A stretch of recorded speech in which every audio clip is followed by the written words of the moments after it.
For the last month or so, Richard Carter is a name that we've come to know and hear over and over again. He's been named as the COVID-19 Pandemic Czar for Barbados. And so we've all been asking, what does that mean? Who is Richard Carter? And in true Bajan fashion, who he is, where he's from. We're going to get answers to all those questions and more today as Richard Carter, the COVID-19 Czar for Barbados, takes a few moments out of his busy schedule to have a chat with me. Welcome. Thank you. Yeah, I think the last time we met, we shook hands. We're not doing that today for obvious reasons. No. So let's get right to it, Richard. And I'm sure you can hear the Bajan question. Who he is and where he from? Yes. Richard Carter is 60-something-year-old, a Barbadian. Lived pretty much all of my life in Barbados. Came from a community that is partly enough rural, but enough urban to have had the mix of both. Born in an ordinary Barbadian family. Spent all of my education life in Barbados growing up. And took on the responsibility, I suppose, when I first came to public notice of the Director of Youth Affairs in Barbados. So I did that job for about 12, 13 years. So I first came to, I believe, public notice when I took on the responsibility of Director of Youth Affairs, and actually was responsible for establishing the Youth Affairs Department as the first day Youth Affairs Department in the island, and would have been pretty much in the public eye then, because the Youth Affairs Department was a very new and exciting time where we were trying to engage directly with young people. We did a lot of survey work, a lot of work on the ground. Our youth commissioners were out there. We were engaged with a lot of trying to move young people away from being seen as a problem towards being seen as an asset. Following that, I then joined the UK Department for International Development, so would have faded from public eye a bit, and then spent 4 years in Sierra Leone, actually working on the Ebola epidemic while I was there, because Ebola broke out about 6 months after I got there, and led the work on social mobilization and behavior change communication around the Ebola epidemic. One of the most satisfying professional times of my life. How so? It was professionally satisfying because we could actually see the behavior change. We plotted a number of knowledge, attitudes, beliefs, and practices surveys across the life of the epidemic, trying to track people's behavior, and we were able to see a change in that behavior.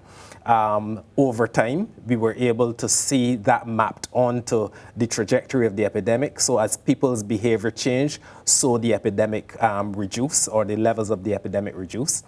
But it was also professionally satisfying because you were actually and really saving lives in an environment where there is extreme poverty, there's a whole lot of social deprivation of all sorts. So it was really professionally satisfying to be able to put your technical training to direct use and to see results basically with the end of the epidemic. Following that, came back to Barbados and started to work again with the UK Department for International Development, working on the hurricane response and working on disaster risk reduction. And then COVID-19. And I was asked by the Prime Minister if I would join the team to take on part of the responsibility of working and supporting the government in its outreach. I believe that was prompted by two things. One, my experience on working with Ebola, which is useful because it is a pandemic, or was an epidemic, and it has a number of areas where you can read across. And secondly, because the Barbados response to COVID-19 requires a whole of government and a whole of society response, someone with a background of understanding the machinery of government, understanding the machinery of society, and I do come from a background of sociology, I believe that would have been useful. Hence, I was asked to take on the responsibility, and here I am.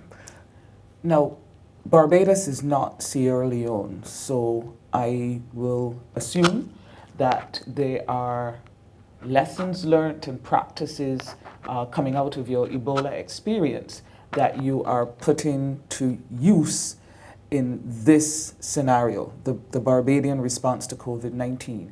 But there must also be some idiosyncrasies relative to Barbados only in this experience. So let's talk about that. Yeah, so Barbados is not Sierra Leone by any stretch. Sierra Leone had 15% of its population had access to electricity. So that's a probably about 10% had access to running water. Probably more than 50% of the population would be illiterate. So those are things that you have to take into consideration if you're trying to reach people and execute behavior change. Sierra Leone had about 14 ambulances for a population of 7 million. You know, so it's a very, very different environment. Barbados came to this with a number of advantages in the sense of a well-developed social protection system. We had a really well-structured healthcare system, and we were able to draw on healthcare professionals who have had experience in a variety of contexts, who are well-trained. We have a basic healthcare system that is reasonably enough diversified that people can access care within not too far distance. And again, we have a population that is generally speaking disciplined, a population that generally is responsive to direction. We have seen the variation from that, but that is to be expected in any population. Even in authoritarian regimes, you have situations where there's civil disobedience. But so there are a number of differences, and the differences have tended to be in the positive. It has made this response easier. And one of the big differences is Ebola had a mortality rate of about 80% when we started. So 800 out of every 1,000 people died. COVID-19, the mortality rate is around 3%, perhaps, maybe 1% if you take into consideration the fact that a lot of the people who get sick are mild.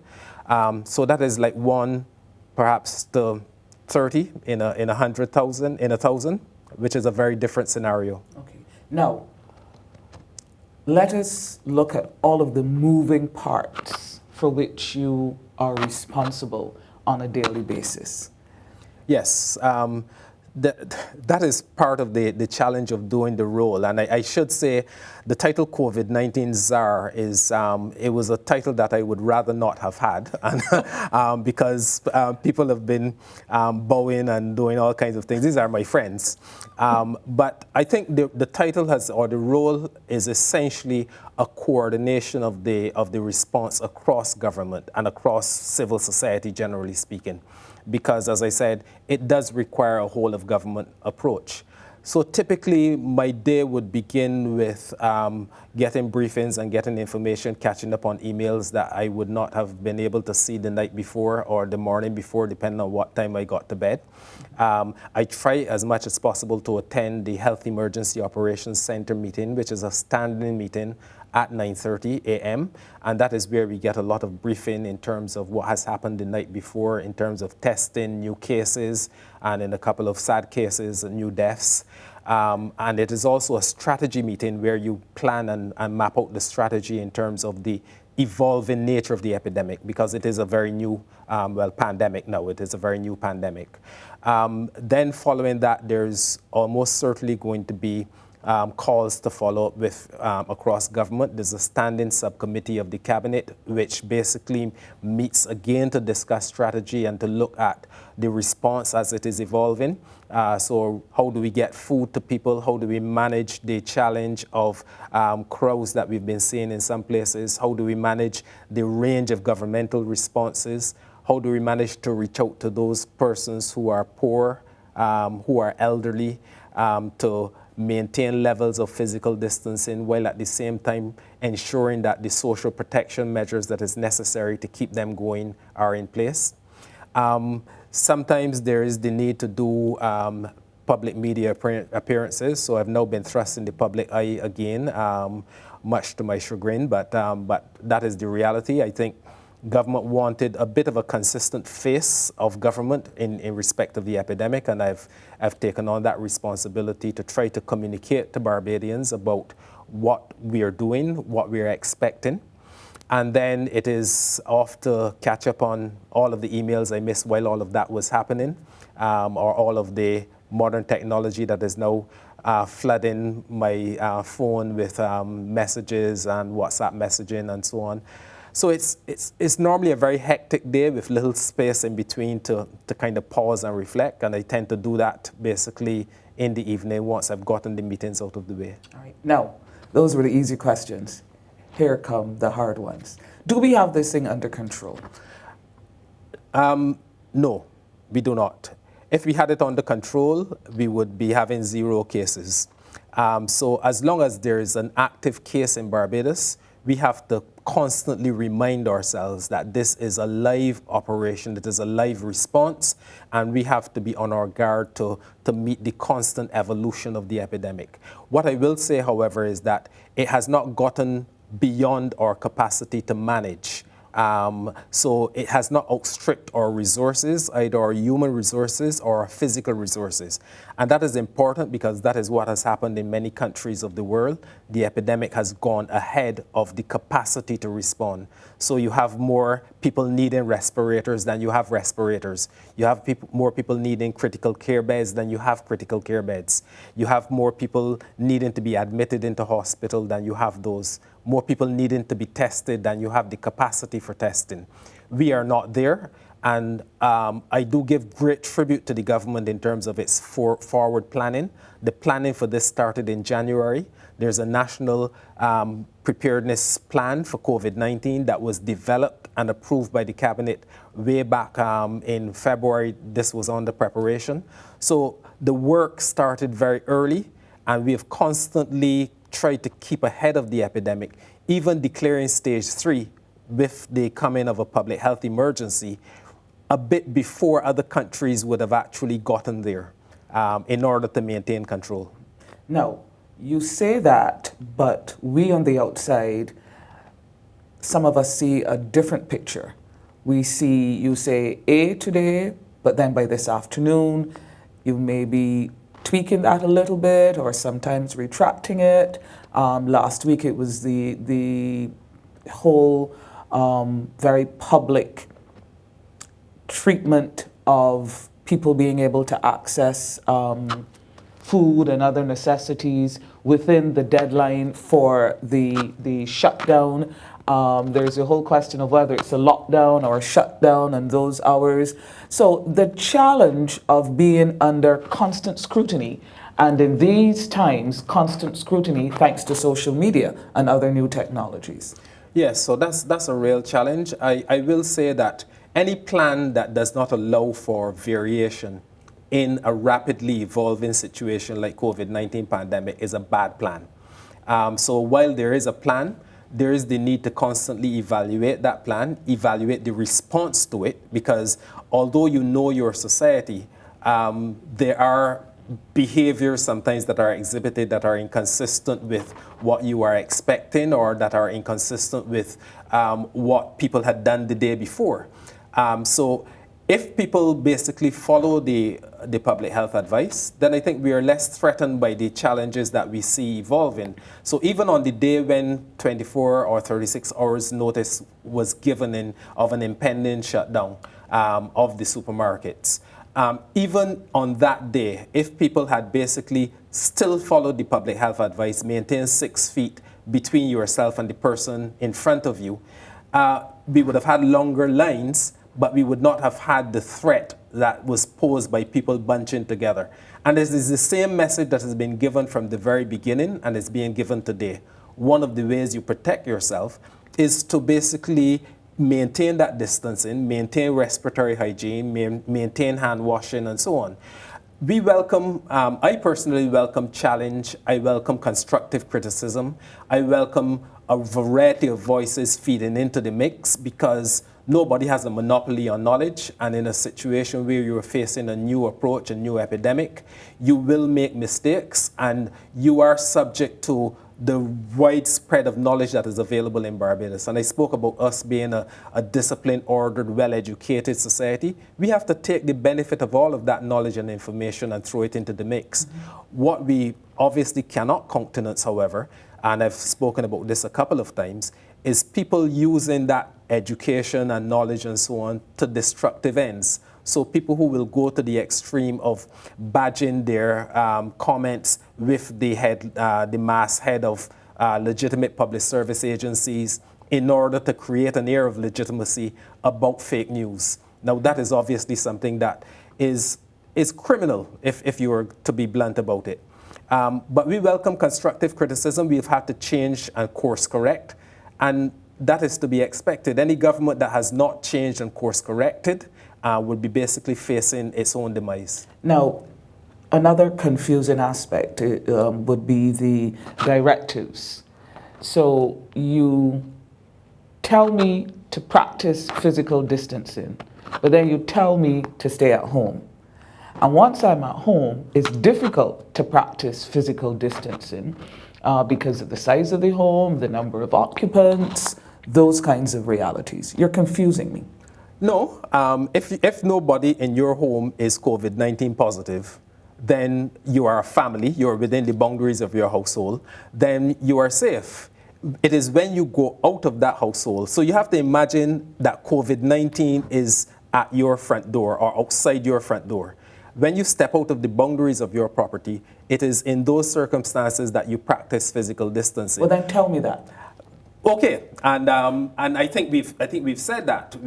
I think we've communicated that because obviously we are not, and perhaps yes, there is some legitimacy that we have to be clear and explicit in our messaging and in our communication. We also have to be aware that we are communicating to several different publics, several different constituencies, not in the political sense, but in the kind of media sense and the demographic sense. And the messaging that we have been using for persons of my generation is not appropriate and would not work for persons of my children's generation. For example, I would say that a place was like Federation for persons in my generation. If I'm talking to my son, I would say it was Burst in terms of describing the crowds at the supermarket. So we have tried to do that to diversify our messaging, to diversify the media that we use, to diversify the influencers that we've sought to use. And perhaps there is a scope for a lot more of that now that we have gotten the message out about what to do. I think there is scope for a bit more communication as to how to do it and to focusing on the behaviors that persons need now to engage as the epidemic has evolved and as the requirement for behavior change has evolved. Now, the other thing is that it must be a challenge dealing with a society that, by and large, does as it pleases, generally within law and order. I leave when I want to, I arrive when I want to, or when I have to. I go out and I get what I need to get. I come back when I feel like. All of that has changed under COVID-19. It must, well, have you considered it as a challenge for a society that has generally just lived its life? Yes, this has been perhaps the most difficult aspect of what we've tried to do. We've tried to remind people that even when you yourself may not be at serious risk in terms of a young person, for example, who gets affected by COVID-19, we know that about 80% of the cases are mild, so mild that large numbers of people are asymptomatic or very mildly symptomatic, may not even know they have COVID-19. But you have a mother, you have an aunt, you have a grandmother or a grandfather. The risk for them is considerably elevated. All the deaths that we've seen of COVID-19 in Barbados are of elderly people. And in one or two cases, infected by persons, one or two cases of the cases that we have, infected by persons younger than themselves. So that is part of what we've tried to communicate, that disobedience to, and the natural tendency that some people have to try to flout rules. That is not just simply putting yourself at risk, it is putting members of your own family at risk. We saw from very early, as soon as the restrictions were announced, videos emerging of young people stating their intent to disobey. And so that's a message we've tried to communicate to young people. Yes, you disobey, and yet you put your mother, who is providing and putting food on your table, at risk. You're putting your grandmother at risk, and try to communicate the messaging in that way. And there have been lessons. We talked about Ebola earlier. There have been lessons from Ebola.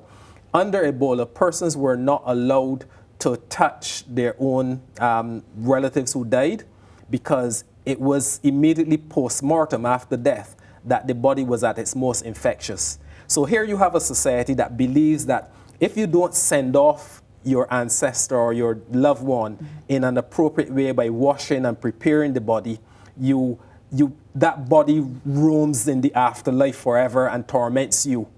How do you get people to a point where they don't touch their dead bodies, where they don't touch their children if they are ill? And that was a huge battle.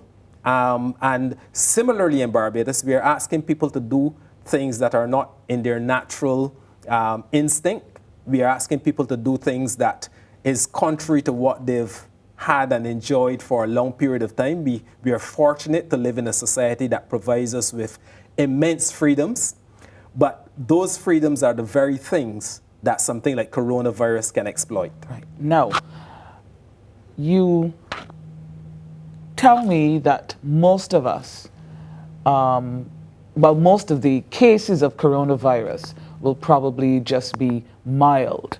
And there's a school of thought that if that's the case, what's the problem? Let us do as we please, continue living as we please, have the mild symptoms, overcome them. They claim it will build our immunity towards future episodes of COVID-19. Why not do that? Yeah, do that. Have you heard that? Yes, I've heard that, and do that. And that comes up against the reality of refrigerated trucks being lined up in New York to take bodies. Do that and run the risk of hundreds of deaths, potentially, of some of our most cherished citizens. Do that and see the spiraling. I believe this week it is up to over 60,000 deaths that have been attributed to COVID-19. Do that and face a situation where our way of life that has now become increasingly restricted those restrictions have to be prolonged, because as long as COVID-19 is around, we are not going to be able to relax and get back to the way of life that we wanted. So yes, there are those options available for people if they please, because you can't compel human behavior. You can, and the law is there, and you can bring people before the courts if they flout public health regulations. But there are very stark consequences, and the same social media that people rely on to do potentially destructive things, that social media is showing us, even in advance of our own deaths here, people that we know and love have died in New York, have died in the UK, and now have died here in Barbados. And I'm sorry, but we are unlikely to have seen the last death in Barbados, because we have what I've described as a perfect storm of large elderly population, high levels of diabetes and hypertension, high levels of other NCDs that predispose persons to elevated risk.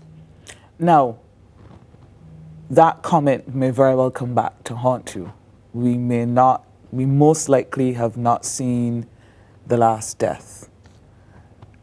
I don't mind being haunted by this, because the reality is there that if you have large numbers of people who are getting ill with this disease, they are elderly, they do have diabetes or hypertension, they do have other predisposing conditions, the chances of them having adverse outcomes is much greater, and we've seen it played out.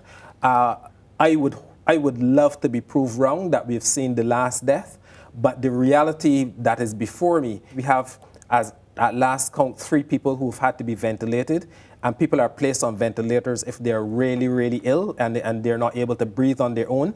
And many people who go on ventilators then are more likely to have those adverse outcomes. And we are discovering new cases as we've gone. We haven't seen the last case.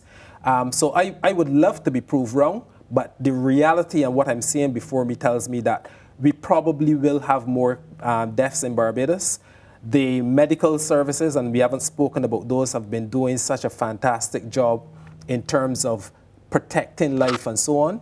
But they can only do as much as what they're presented with. And if people are presenting with this disease very late, so we've had a couple people come to the A&E already with pneumonia, which means that they would have had to have been ill for some time before they presented. It is very difficult to save someone who is at that advanced stage of the disease. Now, the other thing is the public response to instructions. Again, we are not accustomed to receiving instructions, do this, do that, without also receiving guidelines as to what to do. But we keep hearing what not to do. And there have been some complaints that we're not getting the other side of that coin. What should we do? Yeah, so I've heard those comments, and we've taken them on board. I think you would have seen a bit of a shift in the messaging over the past couple of days, looking at what persons can do to try to help protect themselves, to protect their loved ones. But yes, more of that has to be done. It was important, however, to get the message out about what not to do, because that is how you protect yourself. So getting clear messaging out about distancing, about hygiene etiquette, about how you conduct yourself in public, about restrictions, all of that is really important to get front of mind, because that is how you protect yourself from the disease taking off. Then you can focus on what do you do in a circumstance where you are at home, for example, and bored, or in circumstance where you do have to go out, but you want to know how do you go about protecting yourself when you go out. I know that one of the things I've been concerned about, and I've spoken to someone in the cultural media about, is how do we engage our children, and how do we find creative uses of that huge array of talent and potential that is there to help mobilize that segment of the population in response to the epidemic. Because children have been on vacation for a while now. It is possible that that might have to be extended if we don't get over the epidemic. How do we engage our children? How do we engage our young people creatively? That is a bit about what you can do, and we are trying to get to that. I know that you are dealing with issues that are coming up on a day-to-day basis, but have you also begun to look and possibly even advise on some of the measures implemented during this time that will still stand us in good stead post-COVID-19? Yes, there are going to be tremendous legacy benefits from us having gone through this disease. Right now, in the midst of the disease, we are focusing a lot on the challenge of grappling with the disease. But already there are some tremendous potential legacy benefits that are being identified. Like? The whole thing about e-governance, the whole thing about working from home and flexible working hours, the challenges that we've had to meet and face in relation to how do you marry public health reality with social constraints in a way that allows both objectives to be met. How do you engage with your population and means of governance? One of the things I was doing immediately before taking on the role of COVID-19 Czar was working with the Thorn Commission on Local Governance and going out to communities and talking to them. I really wish that we had gotten this, that started and gotten that on board, because imagine a society where we had local governance to the extent that we had contemplated it, and how useful that would have been in terms of the decentralization of messaging and information and care for the elderly and care for people who are vulnerable. All of that world of possibility now awaits us post-COVID-19. How has it changed you? My final question. I don't know. And the reason why I don't know is that in the midst of things, there can be changes in the way you approach and deal with things, and there can be consequences after that only people around you see, and you yourself in the moment may not necessarily see. One of the things that my experience working with an international organization has taught me, however, is how to have a measure of detachment and how to basically create downtime for yourself. I've tried to respect that and maintain that, because that is the only way that you can get through the very challenging situation and huge demands on your time that you can actually have. And a good time to say thank you very much. Richard Carter, the COVID-19 Czar for Barbados, taking time out of his extremely busy schedule to have a chat with us. Thank you very much for joining us. Stay safe.